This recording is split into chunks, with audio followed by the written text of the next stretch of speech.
Welcome to Fandoms, a show from every fan's point of view, brought to you by the Nerd Initiative Network. Here's your hosts, Tony and Michael.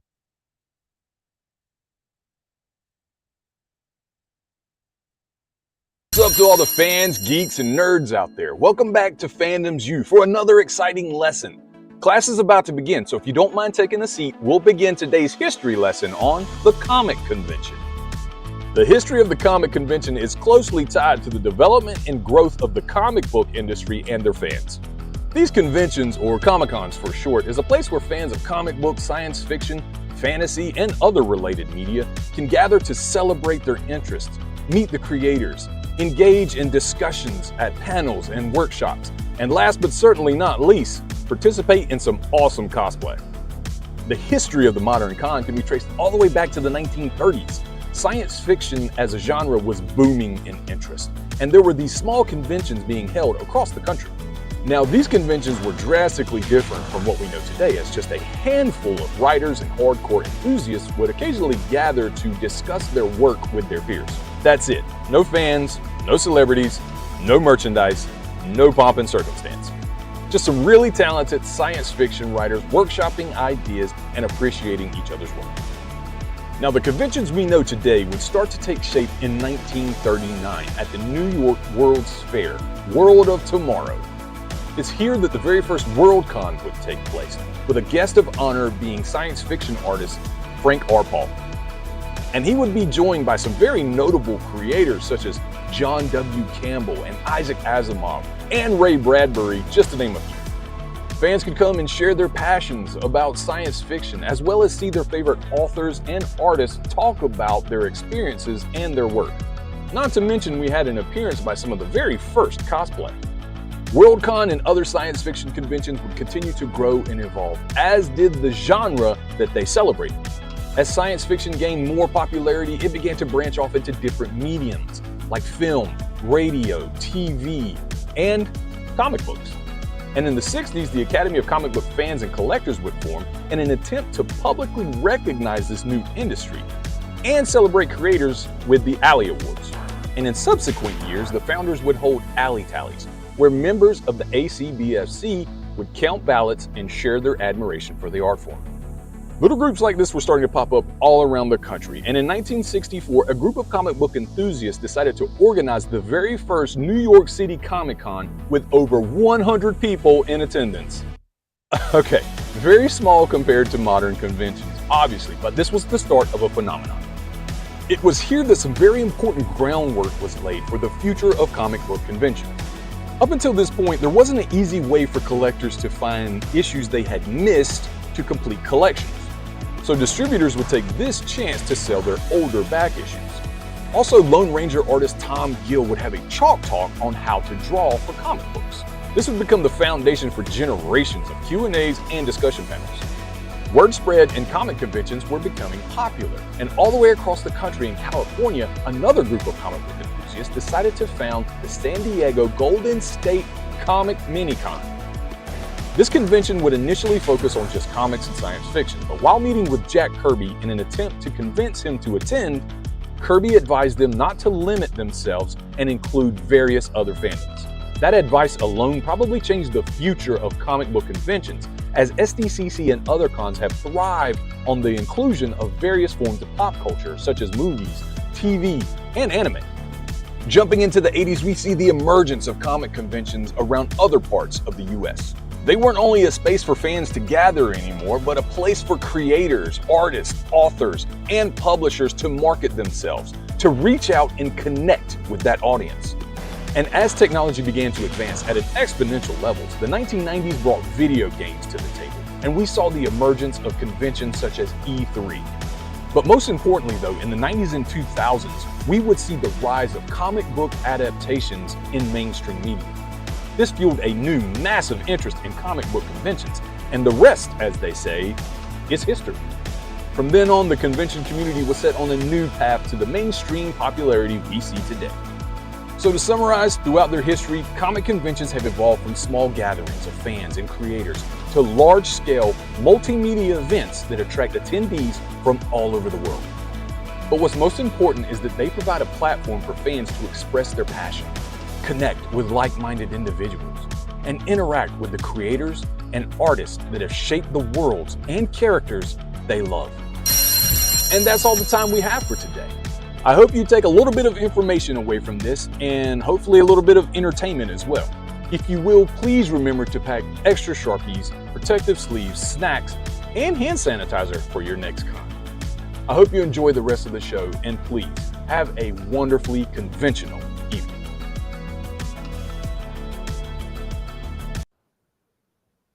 And that's the show now because he's covered everything.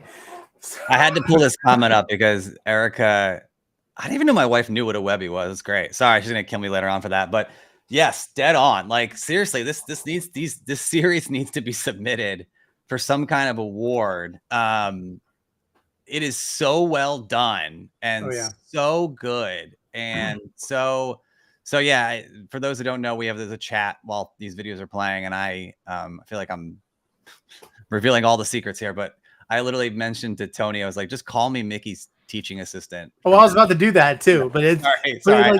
I'm saying that we're trying to be as uniform and as functional as possible for this show. And one of the things that we did was we kind of ran through an idea of what we wanted to talk about. And I'm sitting there watching Mickey's video, and I'm like, well, that was what Michael said, and that's what Michael said, and that's what Michael said, and well, that's the show. Goodbye, good night, everybody. Well, I think we can. I mean, we have more to talk about. Yeah. Well, I mean, Tony's going to take it back. Tony's a fan of, the olden days. But I loved what he said, and I'm more of a, we're going to go through kind of chronologically. Tony's going to take it back before the 1900s. But I love that, I'm kind of a 1960s on kind of guy, and I'll handle that and talk about that. And I hope you guys all take something from it, which is really interesting. And then we'll go into different things about conventions. But he just really has a way of educating people in a short amount of time. So again, Mickey, just a fantastic and informative video. Just outdoes himself every single week that we're on. But yeah. So Mickey went ahead and was talking about how far things went back with cosplay and everything else. And science fiction was always a big deal when it came to that. But if you actually go a little bit farther back, and we'll just go and touch on this because it's really quick, you can actually find cosplay as early on as 1889. There was a story paper called the Golden Hour Story Paper, which had multiple stories. It was geared toward young readers. And back in March 30th of 1889, I believe it was. Yes, March 30th, 1889. They actually had the first Golden Hours Club where there was about 2,000 people in attendance, and they were all dressing up as their favorite characters from the Golden Hour stories. So if you want to think how far it goes back, there is, and I think we were even talking about this beforehand, and because Eric has mentioned this in the past, even with Sherlock Holmes, there is a following for that, and really, if it wasn't the comic convention that really made cosplay normalized, it was going to be something at some point, because you think about Halloween and how people love to dress as their characters, and then you find a place where you can have like-minded people. It was inevitable it was going to happen. Yeah, and I think that's what Mickey and that's what he said. Mickey delved in. He's like, I was very general. You guys can be specific. I think when he talked about the 1930s, in that picture that was in his video where the guys, I love the errors and the history of it, right? And so they're all in the suits and they got the Boston hats and stuff like that. I think that was probably, in one in London and then two in the States, it started to delve into universities and whatnot.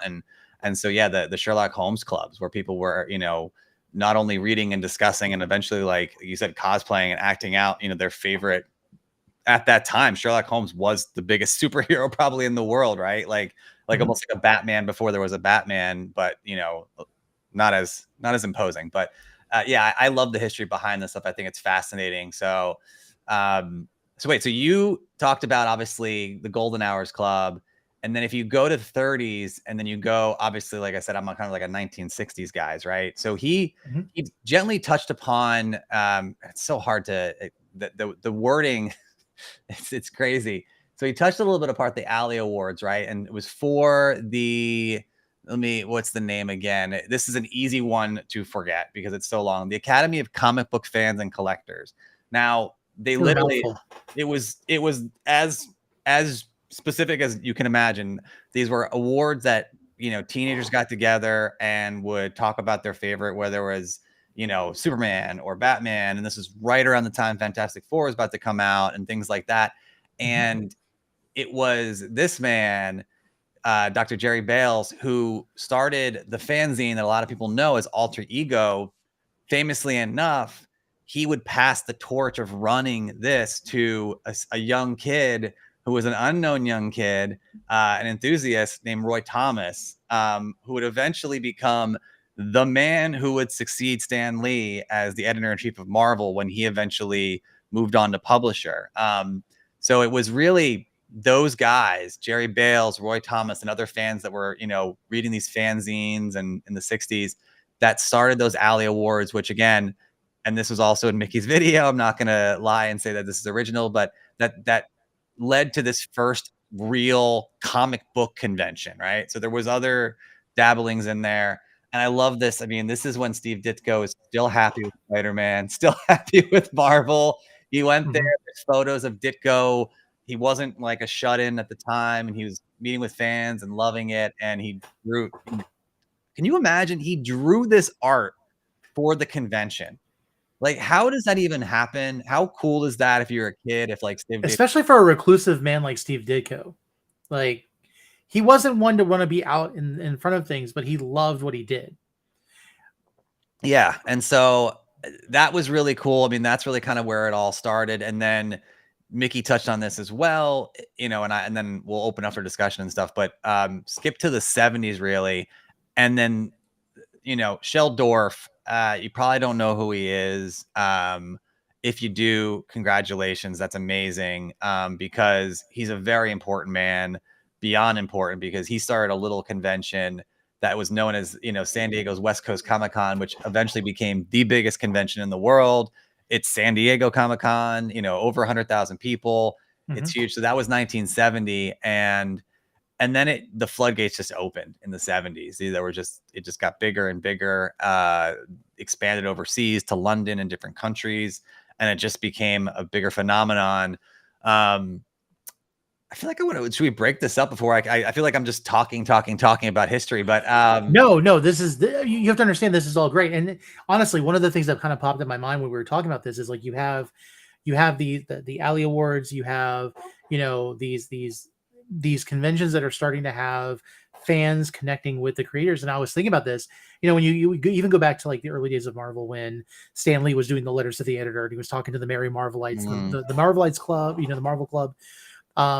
Those things, whether they knew it or not at the time, those things would then foster the desire for fans to connect with the artists and the creators. Stan always took a lot of credit for a lot of things that happened within Marvel, but one of the things you can say, better or for worse, is when he would parade the creators with like their records or whatever it was. Yes, he made them a household name, to where when these creators would then go to these places, people wanted to know them and want to meet them. I mean, that's a really good point. Like, look, I think some people love Stan Lee. Some people, you know, there's all kinds of realms where people think, you know, he obviously got more credit than he deserved, even though he deserved a lot of credit. Let's be honest, right? Like, I mean, we could do a whole episode just on Stan Lee, and I'm obviously a fan. I mean, the guy's an icon. We all look up to him. I think there's some people that, you know, that go the other way. We're not going to get into that, but I will say this, like, for better or worse, the man was a marketing genius, right? Like he did create a lot of heroes. And I think out of necessity, with, you know, again, another show for another time, how many times Marvel almost fell to the wayside. He always had to reinvent himself. I feel like I'm calling him like Madonna, but he always had to reinvent himself and reinvent Marvel. And I remember listening to that record you mentioned, and I think that's when Ditko started to fracture. Oh yeah, like it wasn't kind. He wasn't in the record. He didn't want to do it, and they made jokes like, kind of, look, these are comic book nerds. essentially Stan Lee was getting more popular, becoming like the face of Marvel, and they definitely bullied him a little bit. You can tell, like, they're like, oh, shy Steve Ditko jumped out the window, he didn't want to do this, and like I think that's when he started to become, and again, I'm not analyzing this stuff, but I think that's when he started to become more of a shut-in. I think, you know, when things happen to you, you start to kind of like retreat to your idiosyncrasies, and I think that's what happened.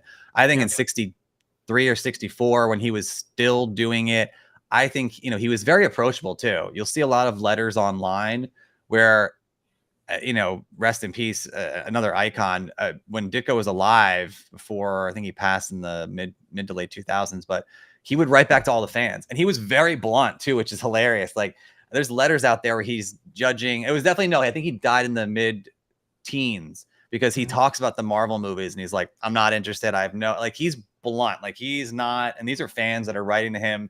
Yeah, because I think they wanted to get him out of wherever he was from when they started doing the Spider-Man movies. Yeah, because they felt like he needed to have something, and of course Stan was there doing his cameos, and you know, there was a little bit of bad blood, but at the same time, you know, again, he was still a household name, and people still resonated with him and everything else, and like you're saying, for better or for worse, he took a lot of credit, but I think that was what was successful for them. And then down the road, what made conventions so important. Yeah, you can even see, he became a hero. Like, he became like, you know, the people that looked up to. Okay, so finishing up again, my TA skills. I'm not, you know, I'm learning from Mickey. I'm not fully. I don't have my PhD yet, so I will learn from Professor Smith. But we skipped through. So we have San Diego in the 70s. Obviously, that ends up becoming the big one. We have a couple of I'm going to call them, you know, these independent cons that start popping up in the 80s and 90s. Heroes is one in 82 that people today still say that is I have not had the pleasure of going, but is the absolute best straight comic convention. I have my own favorites. You know, I've been to Terrificon a couple years. That's another one. We're going to come back to those. I'm just mentioning these because in 89, there's two really pivotal moments in our past 30 years. In 89, everything changes because Batman, the movie, comes out. And you had mentioned earlier, we did have Superman the movie, but it was never part of the conventions. Batman was the first time that Keaton was there doing autographs. I think Burton, who's also kind of a quieter guy, but he was also there. And it became more commercialized. Like, before this, and I mean, we're kind of heading back that way. I was in San Diego this year, and, you know, obviously movies and TV were not talking about it because of the strike. But yeah, that was the first time that got in the mix, and it became more about these things aside from comics, aside from the niche products, and more mainstream. And then if you fast forward to the late 90s, early 2000s, for better or worse, this is when things really change. So Wizard World Chicago, which is now, I think, is Fan Expo. And this is where I'm going to hold out the editorial judgment, but this is where Wizard, which, if you guys know from the 90s, Wizard Magazine, and this is the same company, was a juggernaut in the comic world. And in the late 90s, they started to buy up smaller conventions. And this was the first time that we really started to see the conglomerates that we know today. You know, the Reed Pops, the Fan Expo. I think San Diego also owns WonderCon. There's a couple other big ones out there. But Wizard really in the late 90s and early 2000s was the first to really do that. And I think there is even like quotes from the founder. I think it's John Barrett. Or maybe no, is it John Barrett? Yeah, it's John Barrett. He admits he was trying to take people's lunch. He's like, basically says like, we wanted to be the biggest, you know, chain of conventions. And I think a lot of people say that 2000 mark, you know, the comic book market had crashed. So there was a lot of opportunity for Wizard to come in there and buy these things up that were struggling. And for better or worse, that kind of leads to where we are today, which we can get into, you know. Yeah, there we go. Right there. Ken hit it on the head. I have my own opinions, you know, being these smaller ones, but that really is the last catalytic moment that I have. I mean, there's a lot of other little ones. I don't want to go too much in the weeds, but yeah, I think that 2000 is where we start to see it. And then obviously they got bought out, which is ironic, by, you know, Fan Expo and Philly Fan Expo, you know, whatever. So that kind of leads us to where we are today. Yeah. So kind of touching on that, because it's funny, because one of the things I wanted to talk about in the show was kind of like with people who want to get into the conventions and to do the convention circles, whether you're an aspiring artist, you've written a book, you want to make your own comic book, or you have an in with somebody who makes great products and you want to be a vendor. One of the things that oftentimes is the biggest struggle for vendors, artists, and any individual who wants to profit out of a convention is sometimes these large conglomerate conventions. Specifically, there was a lot of complaints back when Wizard World existed, because they put so much cost in the price of the tickets because they were paying to get these celebrities in. And then when you went to go see the celebrities, the cost of let's face it, anywhere you go in most places, the cost to get a celebrity signature, a photo op, they're prohibitively expensive. Yeah. We're talking, yeah, there are some that are reasonable at maybe, let's say $50 to $100, but then you have individuals with larger celebrities that are going to be $250, or the only way you can hope to get to the front of the line within the first 8 hours of standing there is if you have a VIP ticket. Unfortunately, everybody has a VIP ticket, and then you're all stuck there. Yes. So a lot of artists and a lot of vendors would oftentimes opt out of the bigger conventions, one of them being the Wizard World conventions, because they wouldn't make money, because everyone was spending their money on the celebrities and for the big spectacles, that they wouldn't go and turn around and spend their money at the conventions. And so there have also been a large number of newer conventions that have come up. We as Nerd Initiative usually have a presence the last 2 years at AwesomeCon. Yeah. AwesomeCon is run by Left Field Media, which does, I believe they do like an anime expo. They do a convention in Florida.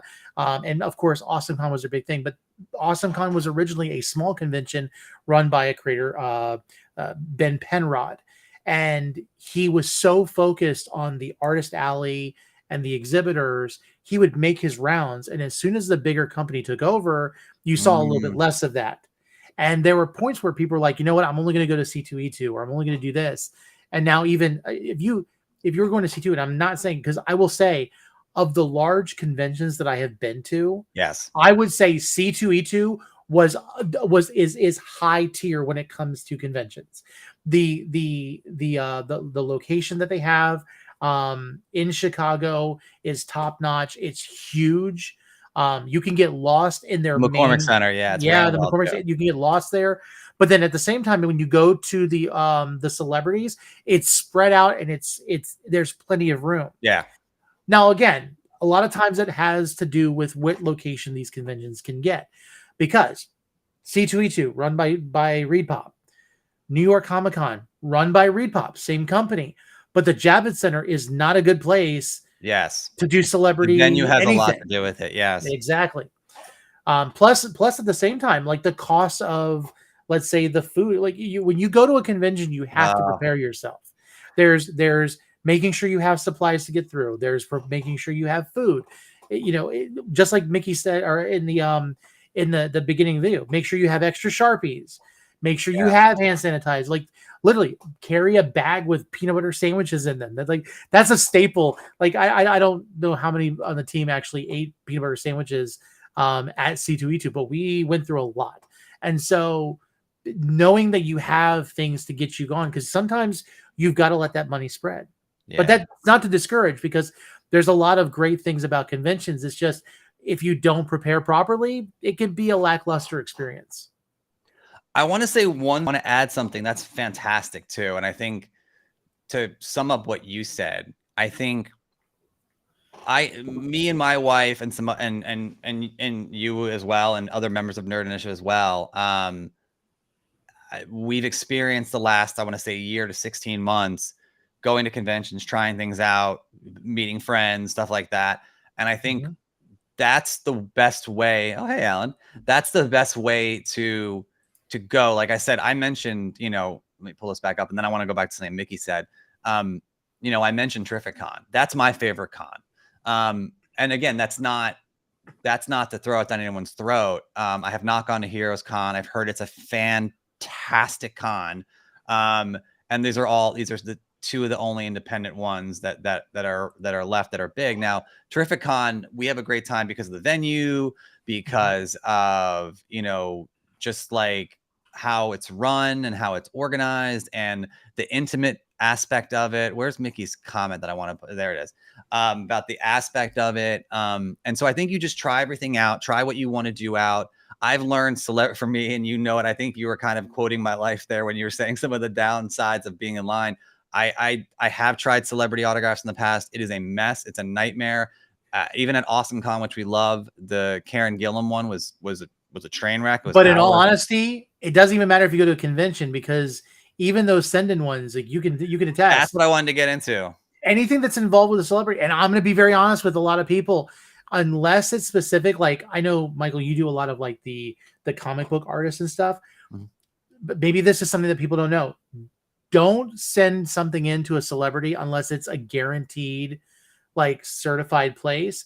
Because if you send something into a celebrity and they send you back an autograph, oftentimes it's an assistant authorized by the celebrity to write for them. So that's the thing too. So that's what I wanted to get into. I said, I lied earlier when I said the last milestone I had was 2000, around there when Wizard World started to buy up. I actually lied. I want to say 2021, 2022 is a new milestone. And that's why I wanted to bring up Mickey's comment. It's very important. He brings up GalaxyCon Raleigh.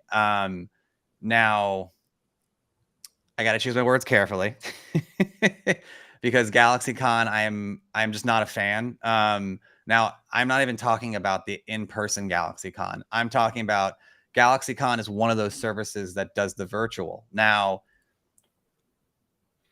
it depends on what you like and what works for you. And we can, again, this is a whole other show for a whole other time, but there's things you can do like CGC, which again, long discussion. We're not going to get into it, but CGC is one. There's SWOW, which I've always had a good experience with, which used to be just Star Wars, but they do other autographs as well. There's GalaxyCon Virtual, which now, if you don't know what GalaxyCon, it's another global conglomerate that has like GalaxyCon Raleigh, there's like a bunch of, they have a few of them. And then there's Twin Cities Comics, which is actually a facilitator. So they've been really good in my experience. Like they're very on it. I like working with them. I'm a fan of them. GalaxyCon, I've been waiting, and I'm not going to go too far into this, but again, it's about testing things out, seeing how they treat you. I'm going to speak up for this one because this is my new kick, is to be like, look, the customer needs to be prioritized, and they're not in this economy and in this era that we're at. GalaxyCon is one of the big culprits. I've ordered a handful of things from GalaxyCon. They've damaged products for me. They've messed up orders for me. And for me, the worst part about it, and this is all virtual, is I've never been to a GalaxyCon personally, is they treated me like crap when I, would respond to it, like never an apology, sometimes you get a customer service that's nice, but like, I won't go into it too many details, but again, try out what you want to try out, but be wary. To what Tony said, be wary. There's, people are short staffed. So that's a thing right there. A lot of people don't know customer service that well. So you really kind of have to balance what you can do overall. And I don't want to go on a long tangent, but I wanted to bring that up when I saw that comment from Mickey, not to editorialize or whatever, but I will say, like, there's in-person stuff, and then there's send-in, which is a fairly new thing, and test things out and see what works and what doesn't. And that's all I can say. There's a lot of companies out there. Like I said, you'll find the ones that work for you, just like the conventions that work for you, like Terrific-Con or Heroes-Con for people that love it, or even people that love NYCC, then go, that's their, to each his own. We're not judging anyone. The send-in ones are the same thing. So just try it out, see what you like, see what you don't, because you're going to have some that go well, and you're going to have some that you're going to be gobsmacked at how bad they go and how just uncaring they are. Like I'm not, it's all I'm gonna say. And but then those smaller conventions, the one like again, like you find something, especially with a new convention, it's always great. And a lot of times if you're at a convention, there's going to be the convention that's walking around handing out flyers and stuff. don't overlook those, even though they seem smaller and they don't seem as official. You'd be surprised. One of the biggest surprises for me was in Roanoke, Virginia, the Biglet Comic Con. They do a they go to the Bergland Center, I think it is called. And they started small. They started with one main area, and as they've grown every year, they do like block parties, and they have like the hotel is reserved for them, which is kind of cool because if you go to, that's the cool part. If you go to Biglet Comic Con and you stay at the Marriott where they do all their stuff, not only are the convention goers staying at the hotel, that's where they put the celebrities at. That's cool. So Sean Astin was having dinner at the lobby, and you can kind of just walk up by and say hello. I remember, was it Jason David Frank was there? We were unloading, we were loading our car to go home, and like him, and then there was another celebrity from a female celebrity from WWE, and so I just walked up shook their hand, said, "Hey, thanks for being here," and they were just extremely friendly, and really kind. Yeah. And they were just kind of like enjoying just being there and being around everybody. That's the way it should be. And like it's an open thing where they have an open pit. Like there was no place going to panels. It was an open floor stage, and it didn't cost a lot of money to go and get an autograph. And again, here's a recommendation: if you're going to a convention and you want to get a photo with an actor or with a celebrity, get a photo with them, like a selfie at the table. If you can. If they offer it, go for it. And you can even ask sometimes. They'll tell you no if they don't do it. But it's surprising. There have been some moments where I was at one convention and Brian T was literally just sitting down. No, he wasn't busy. I went and talked to him for a few minutes. And after it was all done, I got his autograph. He said, "Hey, want a picture?" I was like, "Sure." And forgive the beard, it's not there. But just having him like walk over to the other side of the table and just take that moment to actually, take a minute and just be glad that someone was talking to him, So my one question to you about that experience is, are you the new Drift King now or not? No, not at all. I wrecked my Mustang not too long after. For those who don't know, that's Brian T from Fast and the Furious Tokyo Drift. So that was where that joke came from. And he's great. And if you're in a situation like this and they're by themselves, I can tell you right now, J. August Richards, he was on Agents of S.H.I.E.L.D. He played Deathlock. Sat and talked to me and was gushing about his role, about what he was doing. Met Ron Glass. Ron was a little bit more busy, but he was willing to take a moment to talk and discuss things. And when Brian T, he told me about, look at that, some of the stuff he was getting at. Yeah, Carrie Elwes, which he's kind of creepy, but like in a fun way. But he's like British. He's British. Yeah. And so it's a lot of fun to meet them. And some of these individuals are fantastic. Now, again, with pandemic, times, things are a little bit different. But meeting the celebrities, sometimes just talking to them at the table is fantastic. And the one I was going to share, the one picture, because it also brings to interesting stories. I can't find the picture anymore. I was a fan of Smallville and met Allison Mack before I knew about the whole Nexium thing. And it was right after my kid was born. He asked, I'm not going to make any jokes. She asked about my kid and everything else. And she was just like, "Hey," and she's like, "Come over here." And she made me come over to her side of the table. And she's like, "Let's take a picture." And I was sitting there, and I remember going to work the next day saying, "Hey, look, I got a picture with this person." They go, "She has like a sex call." I'm like, "Oh, yeah." Didn't know.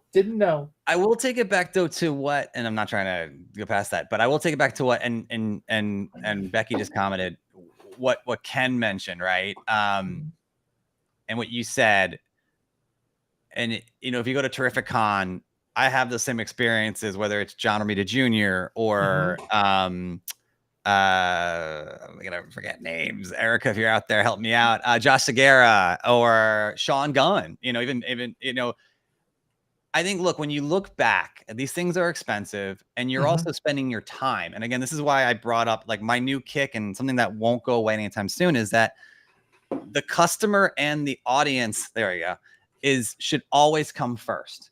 And when you walk away, I'm going to get like angry and emotional. When you walk away with a feeling like that with the Josh Shigera, who we were talking about, he lives in the New York City area, and we're talking about his role, and he doesn't have a Funko. And we're like, dude, how does Pug and how does Lance and all the shows? He's always that guy that's in a bunch of stuff. How do you have a Funko? And like, it's just a fun conversation. He was also getting stuff signed by Tom King, and like he's a comic fan. He's wearing like an Ultimate Warrior tee. Like, those are the moments that are worthwhile and worth their weight in gold. My conversation with Zeb Wells at C2E2, no one say anything about Spider-Man, please. But like, those are the moments you walk away, and that's where the money you spend is worth it. Now, again, you mentioned in the past, like, I think I could be a meme at this point of how long I've waited in line sometimes.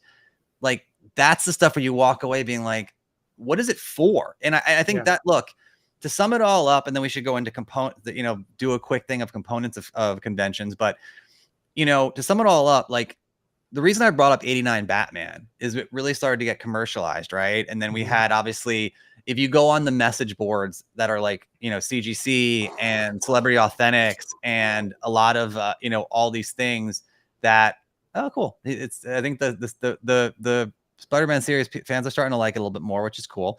But if you go on these boards, they also credit, for better or worse, 2008 with being a critical point that maybe made conventions worse or better, depending on what you're into, right? Marvel Studios blowing up. I don't think the Batman movies were that much of an impact in the 2000s that, are iconic and we love and whatever. But Marvel Studios really took it to the next level. And the one line, and one more thing and I'll shut up, I will say, is like, it's been a slow crescendo, I don't know if I'm saying it right, building up and up and up. And I can't imagine what it was like in the early days, like a free autograph from Jack Kirby, like, oh, kill me. That's a dream right there. Like, hey Stan, what's up? Well, let me sign eighth, like whatever. Now, and I look, to each his own. Michael Keaton autograph recently, there was a send in for that. They were $500 a pop at the lowest level. That is because of the commercialization of all these things and the build up, and I think there was even a line when they announced it was like, it's heading to 1,000. Like, to say that in print is crazy. And so my point is this, like, everything goes in cycles, right? And everything gets commercialized as they get big. There's nothing you can do about it. Like, you go from a back alley award with Roy Thomas and Dr. Beals and like just being like, my favorite is this episode, whatever. And you get to this huge 100,000 people event. It's going to happen as well. But find the pockets. My advice to everyone out there, find the pockets that make you happy and bring you that kind of joy that me and Tony have been describing. You will not be sorry, no matter what it is, wrestling or racing or comics or, I love going to Artist Alley at the smaller conventions and having conversations, whether it's Al Milgrom or Randy Eberlin, who is one of the creators of Carnage. Like, that's where you walk away with a thing and you're like, when it's all said and done, what's the value is the memory. So that's my advice to everybody. And if you're stuck in one of those lines and you're in that situation, maybe you can't get to the celebrity. Maybe it goes pretty quickly because they're just trying to get you guys through. It might feel like a meat market. Remember this. You're going to be standing in a line for sometimes maybe 30 minutes, an hour, a couple hours, 2 days, like Michael. 5 hours. Just remember this. The people around you are people that are like-minded, and don't lose the opportunity to build friendships within that circle that you're around. I can tell you right now, some of the conversations that we've had, one of the things that we did when I first did like Artist Alley and stuff was, I wanted certain things signed by a certain artist. Like, so let's say big thing was Guardians of the Galaxy. I had a poster I really wanted to sign. So Dave Bautista was there, Michael's favorite actor. And, and so it wasn't so important for me to meet him as to get his autograph. And so Rebecca went and stood in line with my cousin, and they went and did that. But in the midst of that, my wife started talking to them, and then to people around her, and ended up having a couple come and then come meet me. And so they bought a bunch of my art, and bought it for their baby's like nursery. Like the kid's probably like 7 or 8 years old. No, they're probably 7 years old at least now. And we built a friendship, and they came up with idea. And literally it's all about connecting.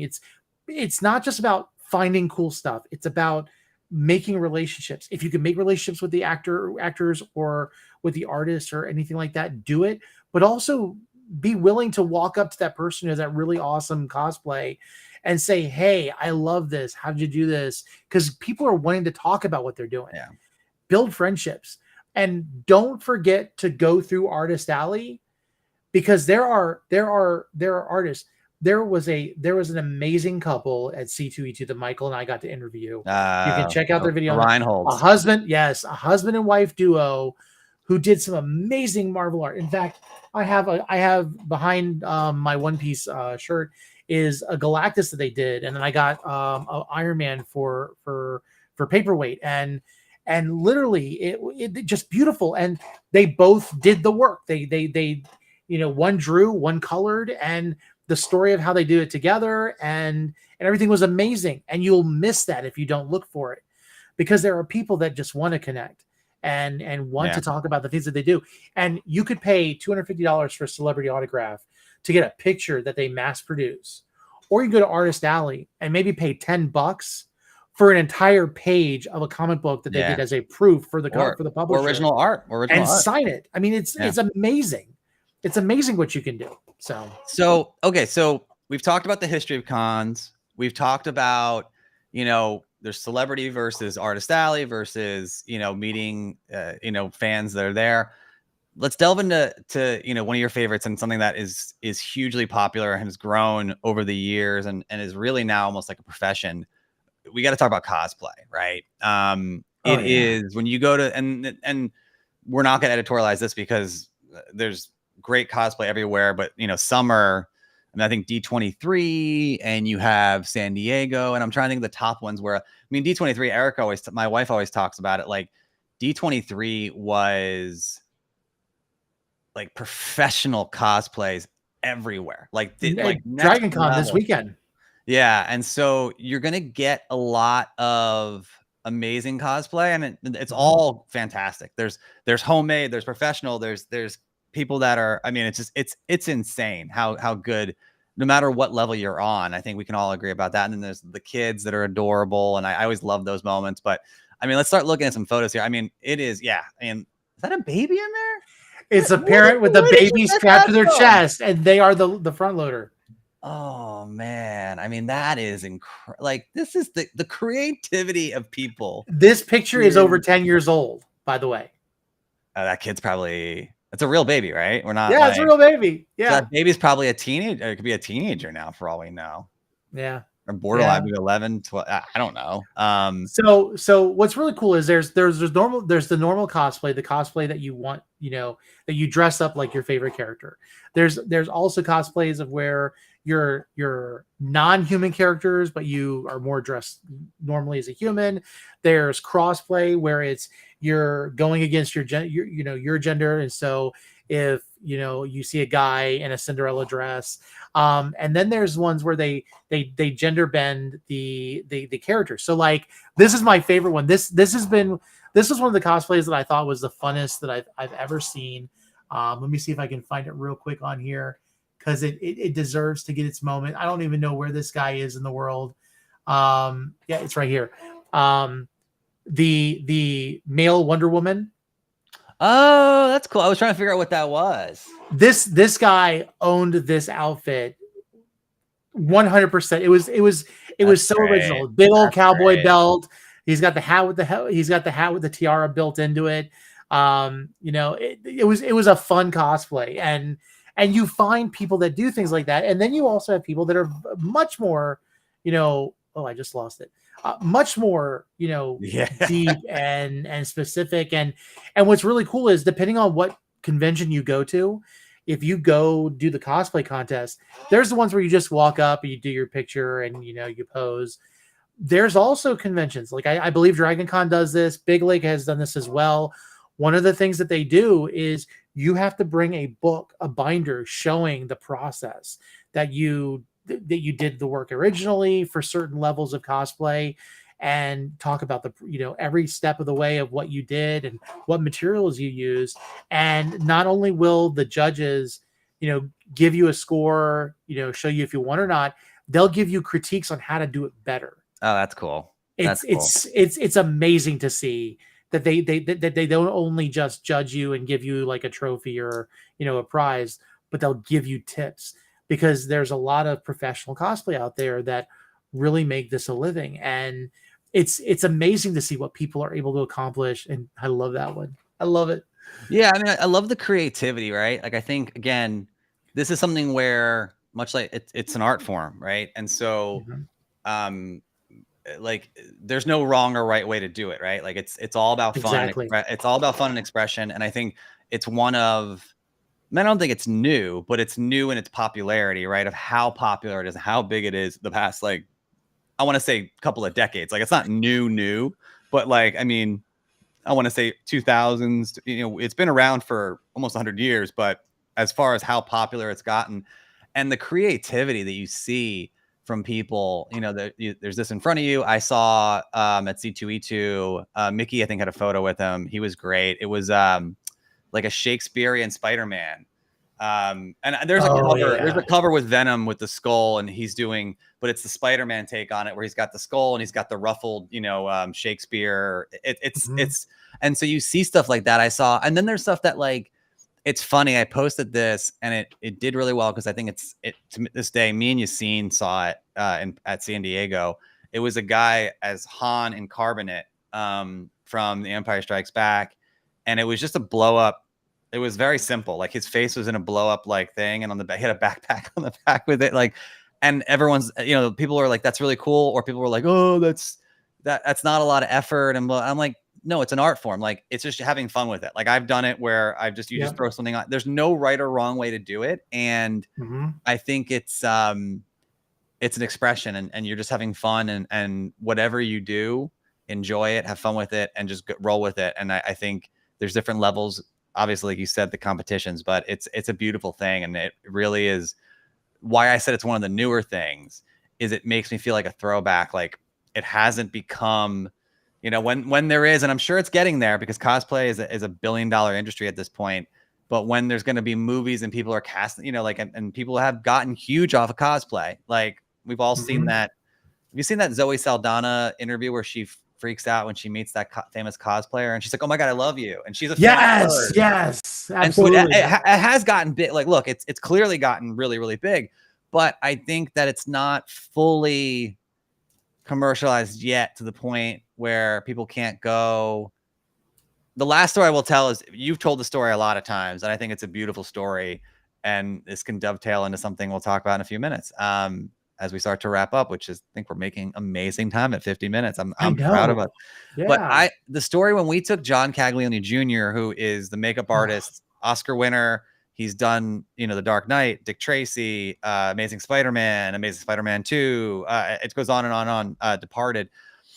Obviously the Joker is like his big thing at a convention that he had never seen before, but he got to see. And the one guy, and there's a couple of them, but remember the one guy who was you could tell he was such a diehard fan of that role, like many millions are, Heath Ledger, it's iconic.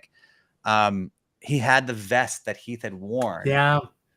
And you tell a story a lot, so sorry if I was taking your thunder, but no. It's a beautiful story that came to mind. And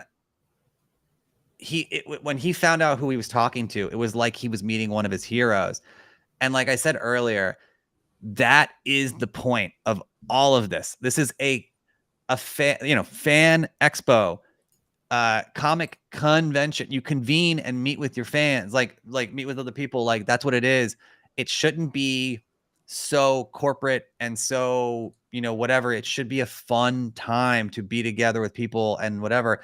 And so the conversation that they ended up having was beautiful. And that's all I gotta say, but it was just beautiful to watch John talk to this fan, and the look on his eye. I mean, yeah, it's emotional just thinking about it. So that's in a nutshell what these things should be about. It's a beautiful experience. Oh, absolutely. And I think that's the thing. Like it's all about, resonating. And I think that was the great part about John going last year to New York Comic Con is every time he walked up, like this was a man who has been on some of the stuff that just has shaped our fandoms, and no pun intended, and is absolutely, you know, I feel underappreciated. And he's going to these places, and people were not even sure what was going on when we walked up to them. But when we walked up and said, "This is John Caglione Jr.," he helped make that, and you pointed like the Joker, and just I remember the one guy that had his exhibit, like he gave John like one of his pieces, and he I'll walk out of there with a lot of free stuff. John was amazed by how much people were willing to just give him things. But that was the whole point of it. Was like it was special because you could tell the appreciation that these guys had for John's work, and that made it special. And well, that was sorry, I no interrupt. I was almost. Oh no, you're fine. I almost had a perfect record tonight. I just blew it. Someone got a hit off me. I don't think I interrupted that much until now, but sorry. Go ahead. No, but it was one of those moments where you realized there are a lot of these guys. And you think celebrities get paid lots of money to come to these conventions, but there are people that would love to meet John and what he does, and they idolize the work that he does, especially even the cosplayers that they don't get access, which is something we'll talk about in a minute. And it means just as much to him as it does to them. And again, that's what reinforces again what this whole thing is about and what it should be about. And again, you're never going to take financial incentives completely out of these things, but man, I mean, just seeing Josh Segarra, who I'm a fan of, like, I'm not gonna lie, I think he's funny and he's a great actor in anything he's in.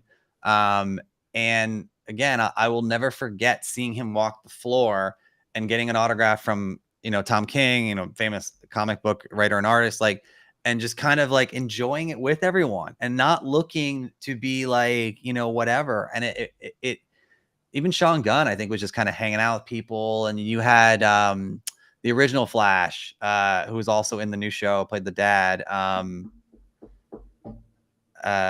remember my wife was like, he looks like a movie star. Very handsome. What's his name? It's 3 names. Jesse, is it Jesse? Gotta look him up.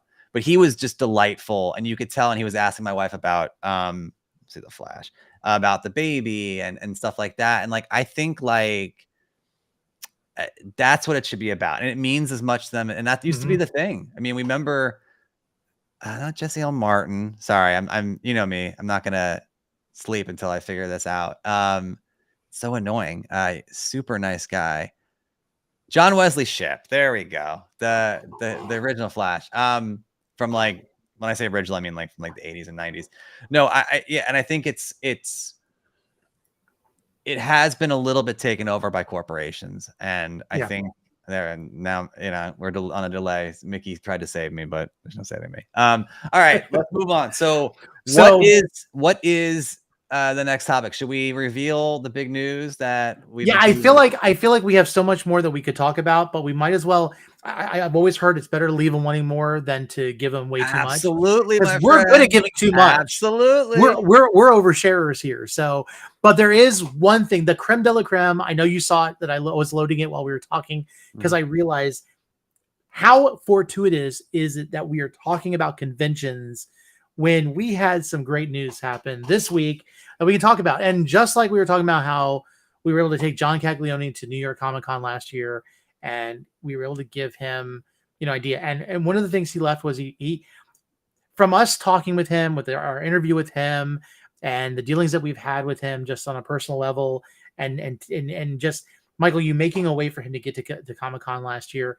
The dude loves Nerd Initiative, and we love him. And so we want to be able to announce to you guys, since next month we're almost just a month away from New York Comic Con. 6 weeks. Yeah. So we are proud to announce that with the assistance of Mayron Makeup, we are going to be hosting a panel, Mastering the World of Makeup Design, with John Caglione on Saturday, October 14th at 6 p.m. at the Javits Center. The room number is up there, and he's gonna be working with Nelly the Genie, or Cornell, and helping him design his own version of the Joker. And on top of that, well, he'll be helping him put the finishing touches on. We're not going to make the whole hour be him just doing makeup, because John cannot do makeup and talk at the same time. And so we're going to do the finishing touches. We're going to show off the Joker outfit. And then we are going to sit down and talk with him about his experiences behind the chair, getting these actors into these amazing roles that he's done. Mm-hmm. So, I can't wait. Super excited. Mayron has been fantastic. They reached out. We reached out to them. And normally when you reach out to somebody to ask something, you need to think they have to run through a lot of processes.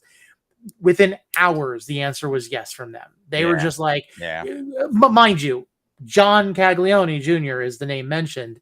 And they were super excited. We had brought him by their table last year. And then on top of that, they're like, let us know what he needs. We'll supply it. And then we said, we really want to make this a moment where aspiring makeup artists or aspiring cosplayers, because it was John's aspirations of being a makeup artist and being encouraged. And I'm gonna let you say the name, Michael, because I butchered it when we were talking privately. Who he looked up to. Oh, Dick Smith. Yes, Dick Smith. For whatever reason, I called him David once, and I don't want to do that on purpose. But he was a big fan of Dick Smith, and Dick Smith called him on the phone. Yeah. And gave him encouragement. And look at where he is now. That's what I'm saying. And so Mayron is going to provide us some stuff to give away, as well as they're working on, once we have everything that John's going to use to make this Joker makeup, they're going to actually have a special makeup set that they're going to be selling that day for people who attend the panel. And so if you want to try to recreate what John did, that's going to be there. So, and we'll have everything that comes with it. We'll talk about his career. Yeah, we'll have giveaways. We'll talk about his career. We might even have some sneakers involved as well. That something very, very special to show off. And I'm excited about it. And I'm stealing this from you. You've said it in the past. Honestly, like, what a difference a year makes. And more importantly, also for everyone else out there, it shows you that when you commit to something and work hard and really build and grow relationships. Like, I remember being with John last year, and it was just there was nothing intended last year. We took him on Sunday. We just wanted to show him around. He had never been, and he had never seen the impact he had with, Heath Ledger's Joker is probably one of the most popular cosplays out there, right? Like, it's still in the lexicon. It's still in people's memories. It's not easy to do. Sorry, take that back. But it's approachable, right? Like, it's makeup, and it's not something where you got to like be in a huge, whatever. I remember talking to him at lunch, and this is the last thing. One more thing, and then I'll shut up. That's my saying. I remember I think you'd gone to run to get some food, and we were sitting at the courtyard, and he just was like, when he talked about Nerd Initiative, he's like, there's something special here. And sometimes at some points we don't even know what it is, right? Like, we've gone different ways. We have shows, we have content on our website. We have, hold on, here's I'm feeding Tony his favorite thing. We have merch. There we have our merch drop for the day. It's like that as well. Oh, I forgot to do the giveaway. We have contact us as well, but we can leave that out. But whatever, it's not a big deal. But he had met so many people that wanted to help him out, because John, again, let's really quickly explain. He's doing these master classes online, and he wants to do them in person as well. And who better to do this with than an Oscar winner, as far as if you're looking to up your cosplay or makeup design or art in any form. And we were really it was just one of those throwbacks that was cool, that we wanted to introduce them to people that knew video content, or that were makeup artists, or that influencers, or people that he wanted to talk to and meet. And he really took it as a special moment. And he really, I wish you were there, but he really was like, this is all Nerd Initiative. Like, you guys have something incredibly special here. And it's not something you can immediately put your finger on, but the community and the little world that you're building to help others and connect people, he's like, it's really special. And so, yeah, it was a really cool moment. And I feel like that is coming back to me now in waves where it's like, he's kind of floored that this is happening. We're kind of floored, you know, this is 3 panels in a row. We're having a blast doing it. Can't wait to see everybody. But it just goes to show, like, work hard at something, put in the effort, make relationships. Don't look for it to be anything specifically. It is about building relationships and just having fun and helping out others, and good things will come. And so, yeah, that's my long standing last thought. No, yeah. And my last thought is this. It's kind of funny. I'm glad you even said that, because, you know, when we were first going through it, I really thought he wasn't enjoying himself. I felt like this was a big mistake. He's probably miserable. And then you realize he was completely overwhelmed, and he was enamored. He was enamored with what was going on, how people were responding to him. And then when he like hugged us when we were leaving, and like, he's just like, thank you guys for everything. Thank you for this. Like, and he's like, anything you need, let me know. Like, you realize that even though he is what I would think of as a titan in the industry when it comes to makeup art, he's still such a humble guy. And even when he met Straw Hat Goofy, he started, like, I thought Straw Hat would probably talk to him, like, want to ask questions and stuff. This dude went right into interviewing Straw Hat. Like, he just pulled it out of him, and you can see the video on our YouTube page. But he's a great guy. He's been fantastic, and we can't wait to do the panel with him. Genuine, earnest, and really, like you said earlier, he wants to. I think the Dick Smith moment, you know, him being a huge fan as a teenager, and Dick Smith calling him and mentoring him. And again, this is why this is my really final thoughts. This is why it's important to try to help and reach out to people if they're open to advice or support or mentorship. It goes a long way. I think that's stuck with him over the years, and the career that he's had has been phenomenal. And I think he now wants to pass that down, you know, as he you know, to many people. And he has, we're in a new era with different platforms, and the stuff that he posts, like, it's insane. Like the behind the scenes of making like, it's incredible. So it's just absolutely a testament of the guy he is, and he's an amazing man. And I just can't wait to keep talking about it until we get to NYCC. So I'm shutting up now. That's it. Okay. So with that said, I want to just do a couple things. First of all, please remember, we have our Spidey Venom shoes that are still, you can still order them. You can follow them on the link. They're amazing. We'll probably be having them at New York Comic Con. You can actually see us wearing them, because why would we not wear them? You can also follow us on our newsletter. The newsletter is where you'll find out what's new with our content, what's going on, our schedule of shows, and everything else like that. And wait a second, let me plug this real quick. So this is not the newsletter, but it's a link to take you to sign up to the newsletter, right? So you'll go scan the QR code. All you got to do is put in your name and email address. That's it. Now, it's a new month, a new day. We got a new giveaway.